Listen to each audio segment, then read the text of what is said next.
کے بارے میں سننے کے بعد اس کے اخلاق اچھے ہو جانے چاہیے تھے. کسی آدمی کا اپنے پڑوسی سے یا اپنے بھائی سے یا رشتہ دار سے جھگڑا تھا تو اس کو ٹھیک ہو جانا چاہیے تھا. کچھ تو ہوتا نا, ان میں سے کچھ بھی تو نہیں ہوا. تو سوال یہ ہے کہ اصل نتیجہ کہاں نکلا.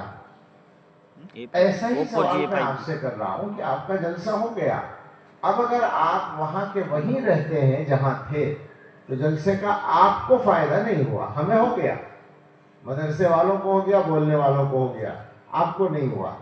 تو آپ کیوں اس پر راضی ہیں کہ اپنے حصے کا فائدہ نہ اٹھائیں؟ لہذا اب ظاہر ہے کہ باتیں بہت ساری ہو گئی ہیں, چند باتیں میں کروں گا. میں آپ سے کہوں گا کہ یہ نیت صحیح کر لیں کہ اپنے آپ کو ٹھیک کرنا ہے. بعض لوگ کہیں گے کہ یہ تو بڑی عجیب بات کہی جا رہی ہے کہ اپنے آپ کو ٹھیک کرنا, ہم کہاں غلط ہیں, ہم تو بہت ٹھیک ہیں, بہت اچھے ہیں.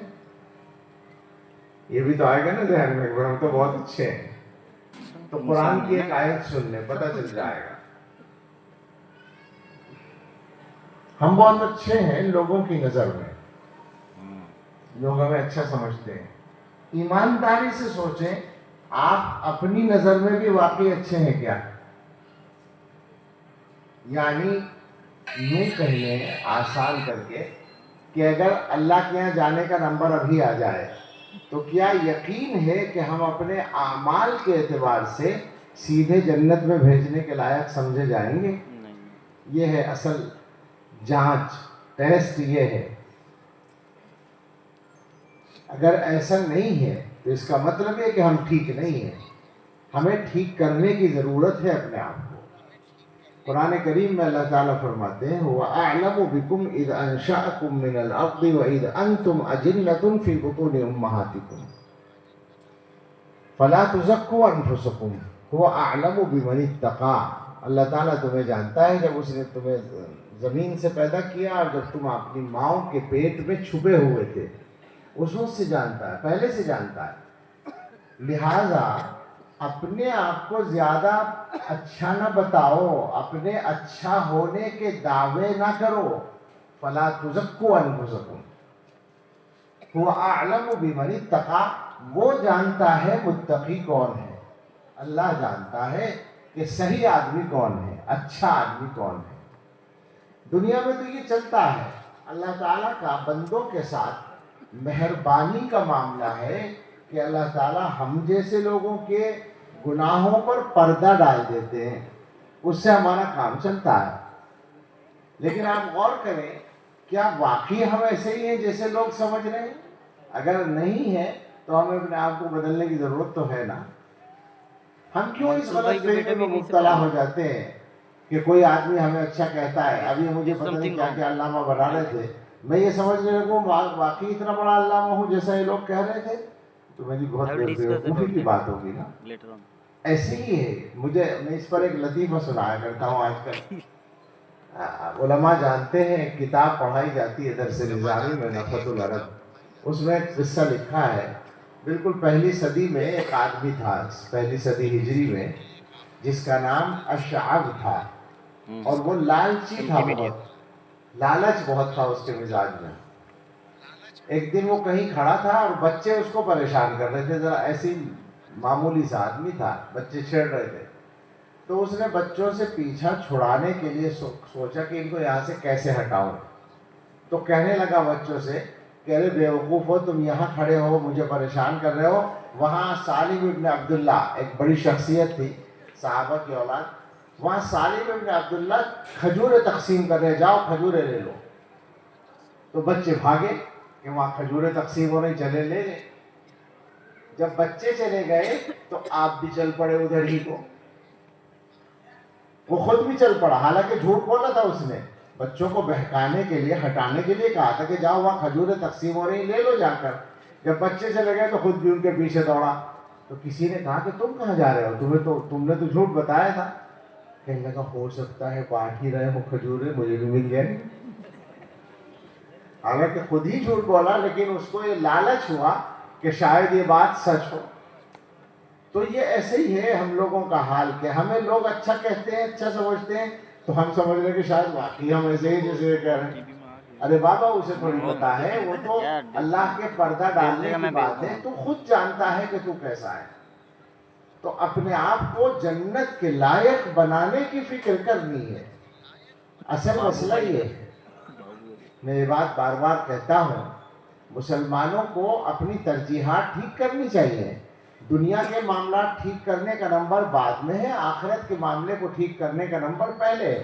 اور مسلمان کے دین کے معاملات ٹھیک ہو جاتے ہیں تبھی مسلمان کی دنیا کے کام بھی ٹھیک ہوتے ہیں، ورنہ مسلمان دنیا کے سلسلے میں بھی پریشان ہی رہتا ہے. بہت حالات خراب ہیں. اب حالات پر اگر بات کریں، ذاتی حالات ہوں یا اجتماعی، اجتماعی حالات کیا ہوتے ہیں؟ وہی حالات جو ایک آدمی میں پائے جاتے ہیں بہت سارے لوگوں میں ہو تو وہ اجتماعی بن گئے، ورنہ اصل تو ہر آدمی اپنے آپ ہے. اسی لیے میں یہ بات بھی کہتا ہوں، اب بھی آپ سے بھی کہتا ہوں کہ جو میں بول رہا ہوں اس کو یہ سمجھ کر سنیں کہ اکیلے مجھ سے کہا جا رہا ہے، ہر آدمی، یہ نہیں کہ مجمع سے کہا جا رہا ہے. ورنہ ہم سب کا مزاج ہے تقریریں سنتے. کتنے بڑے بڑے مقررین پرجوش تقریریں کر رہے تھے، مجمع شوق سے سن رہا تھا، یہ سوچ کر کہ جو کچھ کہا جا رہا ہے ان سب کو کہا جا رہا ہے، میں تو ٹھیک ہوں، میں ٹھیک ہوں. یہ ذہنوں سے نکال دیں تبھی تو کام ٹھیک ہوگا. ہمارے جو اس وقت حالات ہیں وہ یہ ہیں کہ ہم میں سے اکثر لوگ بے نمازی ہیں، ہم میں سے اکثر لوگ قرآن پڑھے ہوئے نہیں ہیں، ہم میں سے اکثر لوگوں کے مزاج میں ایمانداری نہیں ہے، سچائی نہیں ہے، وعدے کی پابندی نہیں ہے، زبان کی احتیاط نہیں ہے. یہ سارے مسئلے ایسے ہیں کہ اللہ کے یہاں ان کا سب کا حساب دینا ہوگا. نماز کا تو سب سے پہلے حساب ہوگا. بھائی بتاؤ نماز کا کیا نظام رہا؟ اول ما یحاسب به العبد یوم القیامہ الصلاۃ. سب سے پہلے نماز کا حساب ہوگا اور قرآن کا بھی حساب ہوگا. وقال الرسول یا رب ان قوم اتخذوا هذا القرآن مہجورا. پیغمبر صلی اللہ علیہ وسلم وہاں شکایت کریں گے اللہ سے کہ اے رب اس قوم، میری قوم نے اس قرآن کو چھوڑ رکھا تھا. تو کیا جواب ہے؟ اور اس کے علاوہ ہر عمل کا حساب ہوگا. عمل جس کو ہم سمجھتے ہیں اس کے علاوہ ہر قول کا حساب ہوگا. جو منہ سے بولتے ہیں، زبان سے جو جملہ نکلتا ہے اس کا حساب ہوگا. پوچھا جائے گا یہ کیوں بولا تھا؟ ہے ہمت حساب دینے کی؟ دنیا کے کاموں کے لیے کمانے میں حلال و حرام کی تمیز کیوں نہیں کی تھی؟ تمہارے پیٹ میں اور تمہارے بچوں کے پیٹ میں حرام کا لقمہ کیسے پہنچا تھا؟ تم نے اپنے گھر کا خرچہ سودی قرضے سے کیوں چلایا تھا؟ تمہارے منہ میں یا تمہارے پیٹ میں نشے والی چیز کیسے پہنچی تھی؟ تم نے کسی عورت سے یا کسی مرد سے غلط تعلقات کیوں قائم کیے تھے؟ کون سی بات ہے اس میں سے جو ہمارے معاشرے میں نہیں ہے؟ کوئی کسی آدمی میں تو ہمیں اپنے آپ کو بدلنا پڑے گا. اس کے علاوہ ہمارے پاس راستہ نہیں ہے. دنیا کے اندر جو لوگ کام کر رہے ہیں، دنیا والے، ان کے سامنے ان کا نشانہ ہم ہیں. ہماری جان اصل نشانہ نہیں ہے، ہمارا دین اور ہمارا ایمان نشانہ ہے. اور یہ بات اللہ تعالیٰ نے پہلے سے بتا رکھی ہے قرآن کریم میں. اللہ تعالیٰ نے قرآن میں باقاعدہ یہ بتایا ہے کہ ہم نے 2 قسم کے شیطان پیدا کیے ہیں. ایک وہ شیطان ہیں جو شیطان کی برادری سے ہیں، جنات کی شکل میں، اور ایک وہ شیطان ہیں جو تمہاری برادری سے ہیں، انسانی شکل میں. یہ قرآن میں ہے. من الجنت والناس تو سبھی کو یاد ہے، اس میں یہ 2 لفظ موجود ہیں. اور دوسری جگہ اس سے زیادہ کھول کر فرمایا وَكَذَلِكَ جَعَلْنَا لِكُلِّ نَبِيٍّ عَدُوًّا شَيَاطِينَ الْإِنسِ وَالْجِنِّ.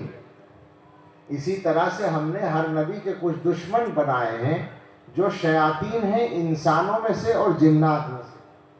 یہ جو انسانی شیطان ہیں یہ وہی سب ہیں جو حکومتوں میں بیٹھے ہیں، جو حکومتوں کی وزارتوں میں بیٹھے ہیں، جو حکومتوں کی پالیسیاں بنا رہے ہیں، اور جو اسلام دشمن تنظیموں میں بیٹھے ہیں، ان کا جو اصل مشن ہے وہ یہ ہے کہ ان مسلمانوں کو اور ان کی آنے والی نسلوں کو ایمان سے ہٹا دیا جائے، ان کو ایمان پر مرنے نہ دیا جائے۔ یہ ان کا مشن ہے، اس کے لیے وہ کام کر رہے ہیں، اور یہ بات ہماری طرف سے ان پر الزام نہیں ہے، وہ یہ کام کھلم کھلا کرتے ہیں اور اچھا کام سمجھ کر کرتے ہیں، وہ تو دعویٰ کرتے ہیں۔ ایسا نہیں ہے کہ ہم ان پر الزام لگانے کے ساتھ ہمارا ایمان ختم کرنے کی فکر ہے، ایسا نہیں ہے، وہ تو اعلان کر کے یہ کام کرتے ہیں۔ بہت آسان مثال اس کی دوں میں آگے، مدرسے کا جلسہ ہے، اس مناسبت سے بھی وہ بات آنی چاہیے، اور خاص طور سے موجودہ حالات میں مسلمانوں کو اپنا جو تعلیمی نظام ہے وہ کس طرح بنانا چاہیے، اس کے اعتبار سے یہ بات یاد کر لیں کہ ہماری حکومت کی جو موجودہ تعلیمی پالیسی ہے، نیو ایجوکیشن پالیسی، جو 2019 میں بنی تھی اور پھر مختلف مرحلوں سے گزر کر شاید 22 میں منظور بھی ہو چکی ہے، آپ اس کو پڑھیں، جو لوگ پڑھے لکھے ہیں اور جو لوگ اس لائن کے ہیں وہ پڑھیں، ذرا اس کو پڑھ کر بتائیں اپنے دوستوں کو، اپنے گھر والوں کو، اپنے رشتہ داروں کو، اپنے معاشرے کے لوگوں کو کہ اس میں کیا منصوبے ہیں۔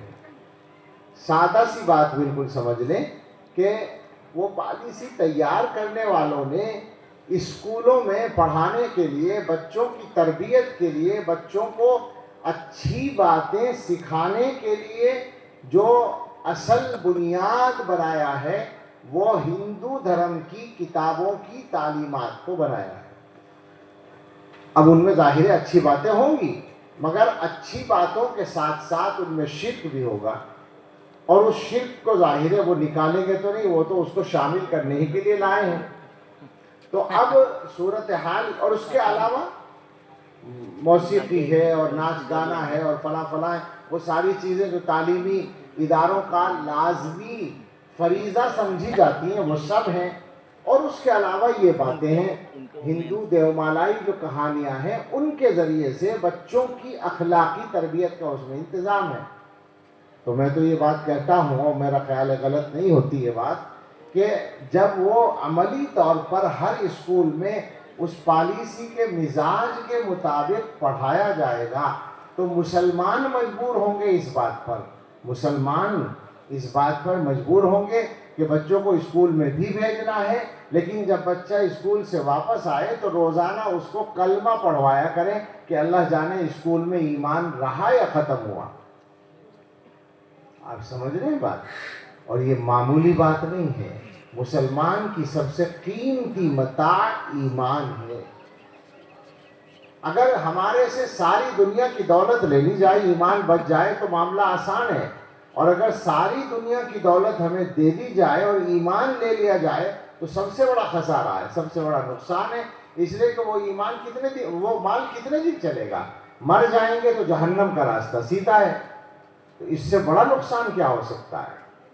اور آپ یقین کریں کہ وہ طاقتیں صرف اس ایک راستے سے نہیں، چاروں طرف سے ایمان پر حملہ آور ہیں۔ کچھ فتنے پہلے سے ہیں، وہ بھی ان کے چھوڑے ہوئے، جیسے قادیانیوں کا فتنہ ہے، جھوٹا نبی پیدا ہوا تھا اور اس نے کچھ لوگوں کو اپنا مرید بھی بنا لیا تھا، اور آج بھی اس کے کچھ ماننے والے پائے جاتے ہیں۔ کیوں پائے جاتے ہیں وہ ایک الگ بات ہے، لیکن واضح طور پر یہ بات ہے کہ وہ بالکل جھوٹا ہے۔ یہ بات ہر مسلمان کے ایمان کا حصہ ہے کہ حضرت محمد صلی اللہ علیہ وسلم کے بعد کوئی نبی نہیں آئے گا، پھر وہ نبی ہونے کا دعویٰ کرے تو خالص جھوٹا ہے، مگر اس کے ماننے والے موجود ہیں۔ اور بہت سے ہمارے مسلمان بھائی، دیندار مسلمان بھی یہ سمجھتے ہیں کہ جی کسی کو کافر کہنے سے کیا فائدہ، چھوڑو اس کو اس کے حال پہ۔ یعنی ایک آدمی حضرت محمد صلی اللہ علیہ وسلم کی ختم نبوت کا انکار کر دے اور آپ کافر کہنے کو بھی تیار نہ ہو، یہ چلنے والا نہیں، یہ ایمان کی بات نہیں، یہ تو آپ کے ایمان کو خطرے میں ڈال دے، یہ آپ کے ایمان کو خطرے میں ڈالے گا۔ تو اس طرح کے فتنے پہلے سے ہیں۔ آج کل ایک فتنہ بہت مشہور ہو رہا ہے شکیل کا فتنہ، وہ امام مہدی اور عیسیٰ ہونے کا دعویٰ کرتا ہے، اور بیوقوف کچھ لوگ اس کو بھی ماننے والے مل جاتے ہیں۔ اس طرح کے جتنے بھی شیطان کے کارندے آتے ہیں ان سب کو ماننے کے لیے کچھ نہ کچھ بیوقوف لوگ مل جائے۔ بیوقوف میں اس لیے کہہ رہا ہوں، میں رعایت کر کے بیوقوف کہہ رہا ہوں، ورنہ ان کو کچھ اور کہنا چاہیے۔ ناسمجھی اور نادانی میں اگر آ رہے ہیں تو بیوقوف ہیں، ورنہ تو وہ بھی دشمن ہیں، وہ بھی دشمنوں کا آلۂ کار ہیں۔ یہ پرانے فتنے پہلے سے ہیں۔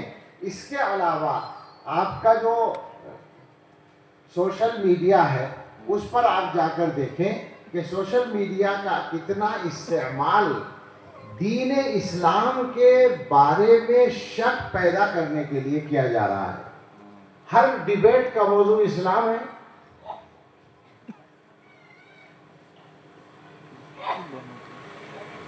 کوئی اور مذہب نہیں، کسی مذہب پر بات نہیں ہوگی، اسلام پر بات ہوگی، اسلام کے احکام پر بات ہوگی، اللہ پر بات ہوگی، حضرت محمد صلی اللہ علیہ وسلم پر بات ہوگی، ان کی حدیثوں پر بات ہوگی۔ اور بات کرنے کے لیے وہ لوگ نہیں لائے جائیں گے جو صحیح بات آسانی سے پیش کر سکیں، بلکہ وہ لوگ لائے جائیں گے جو صحیح ترجمانی نہ کر سکیں، تاکہ دیکھنے اور سننے والوں کے دلوں میں شک پیدا ہو جائے۔ چنانچہ ایک خاصی تعداد، اب اس کو خاصی کہا جا سکتا ہے، مختلف مذہب کے مختلف مذہبی بیک گراؤنڈ رکھنے والے بچوں کی، اور اب مسلمانوں کی بھی ایک تعداد ہے مسلمانوں کے بچے کی جو ملحد بن رہی ہے، وہ مذہبی سے دور ہو رہی، سرے سے ہر مذہب کا انکار، اسلام کا انکار۔ ظاہر ہے کسی اور مذہب کا انکار کریں تو کیا فرق پڑے، لیکن اسلام کا انکار کر دیتا ہے، وہ خدا کا انکار کر دیتا ہے، وہ وحی کا انکار کر دیتا ہے۔ یہ سب کام باقاعدہ ہو رہے ہیں۔ ان کاموں کے لیے پیسہ بھی خرچ کیا جاتا ہے، وقت بھی خرچ کیا جاتا ہے، اپنی عقل کا اور صلاحیت کا پوری طاقت کے ساتھ استعمال کیا جاتا ہے، اور یہ چل رہا ہے۔ تو حالات اس اعتبار سے اگر دیکھے جائیں تو بالکل اچھے نہیں ہیں، اور یہ کام ساری دنیا میں ہو رہا ہے، ہمارے ملک میں بھی ہو رہا ہے۔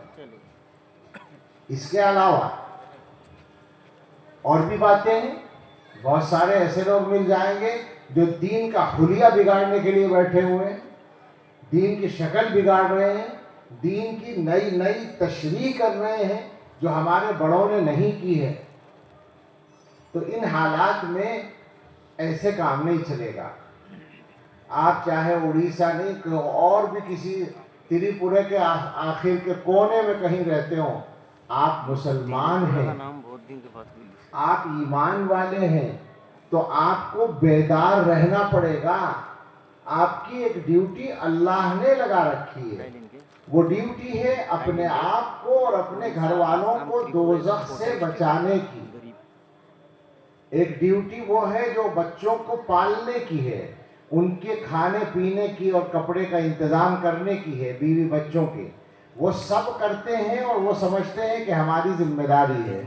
آپ ذرا سوچئے میری اس بات کو کہ ہم میں کتنے لوگ ہیں کہ جو دنیاوی ضرورتیں بچوں کی، کھانا کپڑا وغیرہ، یہ ضرورتیں پوری کرنے کے بعد یہ سمجھتے ہوں کہ ابھی میرے ذمے سب سے بڑی ذمہ داری باقی ہے۔ کتنے لوگ ہیں اس کو سمجھنے والے؟ آپ سوچیں نا کتنا بڑا مسئلہ ہے کہ اللہ تعالیٰ قرآن میں کہتے ہیں کہ اپنے آپ کو اور اپنے گھر والوں کو جہنم سے بچاؤ، آگ سے بچاؤ، یہ ڈیوٹی ہے تمہاری۔ تو اب یہ ڈیوٹی پوری کرنے کے لیے کون آئے گا؟ ہمیں اپنے گھر والوں کو ٹھیک کرنے کے لیے تو خود ہی محنت کرنی پڑے گی۔ اس لیے میں خلاصہ کروں اپنی بات کا کہ ان حالات میں جو ہمارا گویا سب سے بڑا مسئلہ طے ہوتا ہے، میں نے کہا شروع میں بھی یہ بات کہی تھی اور اشارہ اور بھی ہوا ہے، میں دوبارہ اس کو ذرا کھول دوں کہ مسئلے دو ہیں۔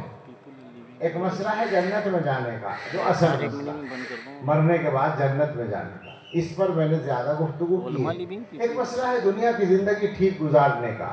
دنیا کی زندگی ٹھیک گزارنے کے لیے لوگ بہت سے محنت بھی کرتے ہیں، مگر یہ بات ہمیں معلوم ہے اور تجربہ بتا رہا ہے کہ جو لوگ دین کا معاملہ ٹھیک نہیں کرتے، مسلمان، ان کی دنیا کا معاملہ بھی ٹھیک نہیں ہوتا۔ اب سوچئے ذرا اس وقت مسلمانوں کے دنیا کے کام کتنے ٹھیک ہیں۔ آپ نے کہیں سنا ہے کہ ہندو بھائی آپ کے کسی دکاندار کی تعریف کرتے ہو کہ بڑا ایماندار مسلمان ہے؟ میں یہ جانتا ہوں، ایک عالم دین نے مجھ سے کہا کہ میں تجارت کرتا ہوں، کاروبار کرتا ہوں، اور ایک ہندو کے ساتھ میرا کاروبار ہے 8-10 سال سے.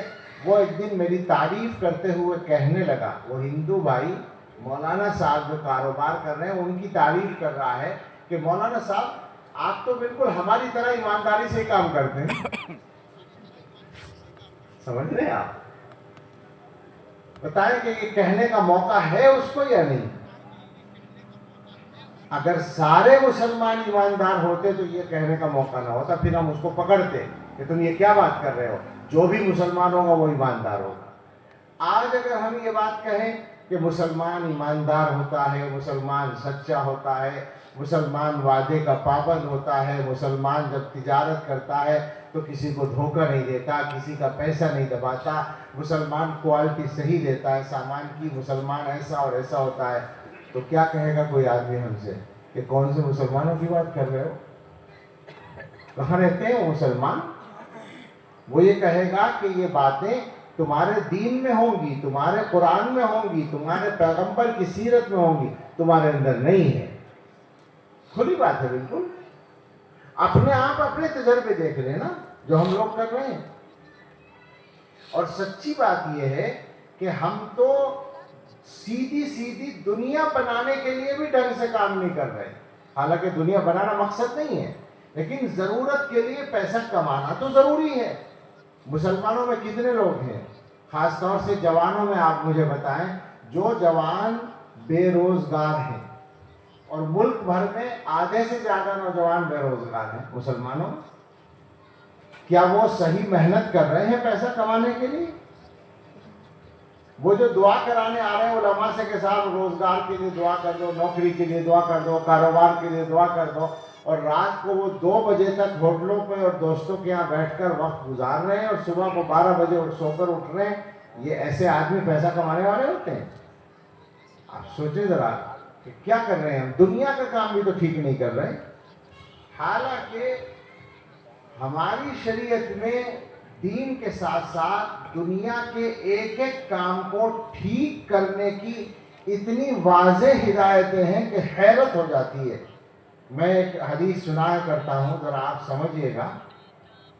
لوگ زمین بیچتے ہیں، پتہ نہیں آپ کے کیا حال ہے. زمین جو آبائی زمین ہوتی ہے، باپ کا انتقال ہوا، 4 بھائی ہیں، تھوڑی تھوڑی زمین آ رہی ہے حصے میں، بیچ دیتے ہیں اٹھا کر. بہت سے لوگ بیچتے ہیں. اب یہ زمین بیچنا ایک دنیا کا کام ہے، لیکن آپ نے دیکھا ہوگا کہ اکثر لوگوں کا وہ پیسہ جو زمین بیچ کے آیا وہ یوں ہی خرچ ہو جاتا ہے. شادی میں لگا دیا تو بالکل ہی بیکار ہو گیا. میں نہیں کہہ رہا ہوں شادی بیکار ہو گئی، شادی میں جو پیسہ لگایا وہ بیکار ہے. یا کاروبار میں بھی بعض لوگ لگاتے ہیں. تو مسلمانوں کا ہمارا حال یہ ہے کہ کاروبار بھی تو ہم ڈھنگ سے سیکھ کر نہیں کرتے، وہ بھی نہیں چلتا. اب سنیں کہ اللہ کے رسول صلی اللہ تعالی علیہ وسلم نے اس مسئلے میں بھی ہمیں ہدایت دے رکھی ہے.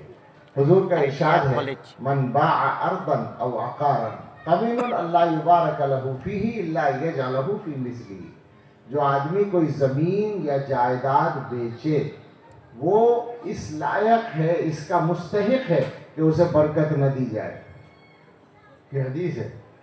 سوائے اس کے کہ وہ اس رقم کو، اس پیسے کو زمین جائیداد ہی میں لگا دے، تب برکت ہوگی. زمین بیچ کر زمین خریدو برکت ہوگی، زمین بیچ کر کوئی اور کام میں پیسہ لگاؤ گے برکت نہیں ہوگی.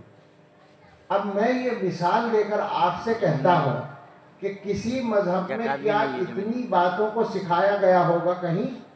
آپ جانتے ہیں کوئی ایسا مذہب؟ حضرت محمد الرسول اللہ صلی اللہ علیہ وسلم نے تو مسلمان کو زندگی گزارنے کا طریقہ انگلی پکڑ کر جیسے کوئی بچے کو چلاتا ہے اس طرح سکھا رکھا ہے. پھر بھی ہم اپنے کاموں کو ٹھیک نہ کریں تو پھر ہماری بربادی کا ذمہ دار کون ہے؟ ہم ہی خود ہیں. کسی اور کو ہمارے لیے کچھ مخالفت کرنے کی، دشمنی کرنے کی ضرورت نہیں. ہم خود ہی اپنی تباہی کے لیے کافی ہیں. اس لیے میرے بھائی بدلیں. میں واپس آتا ہوں اسی بات پر، بدلے بغیر کام نہیں چلے گا، اپنے کاموں کو ٹھیک کریں۔ دو تین باتیں سمجھ لیں۔ پہلی بات تو یہ کہ اصل دین کا مسئلہ ہے، چونکہ جنت میں جانے کا مسئلہ ہے۔ یہ جو آپ کے بچے ہیں، ان سے آپ کو محبت تو ہے نا، بچوں سے محبت ہے، مجھے معلوم ہے، میں بھی بچوں والا ہوں، مجھے معلوم ہے کہ سب سے زیادہ محبت دنیا میں اگر ہوتی ہے تو اولاد سے ہوتی ہے۔ اولاد کو اگر ایک کانٹا چبھ جائے تو اس کو تو تکلیف تھوڑی سی ہوگی، ہمیں اس سے زیادہ ہوتی ہے۔ ایسی اولاد کو کیا جہنم میں جاتے ہوئے دیکھنے کے لیے ماں باپ تیار ہیں؟ نہیں۔ دنیا نے تو انتظام کر رکھا ہے، ہماری نسلوں کے لیے یہی کر رکھا ہے، لیکن ہمیں عہد کرنا ہے کہ انشاءاللہ ہم یہ کام نہیں ہونے دیں گے، خود بھی جنت میں جانے کی کوشش کریں گے اور اپنے بچوں کے لیے بھی اسی کا انتظام کر کے جائیں گے۔ یہی وہ انتظام ہے جو آپ کے سامنے ہے مدرسوں کی شکل میں۔ ایک بات تو یہ ہے کہ اپنے ہر بچے کو، بس میں اب آپ سے کہنا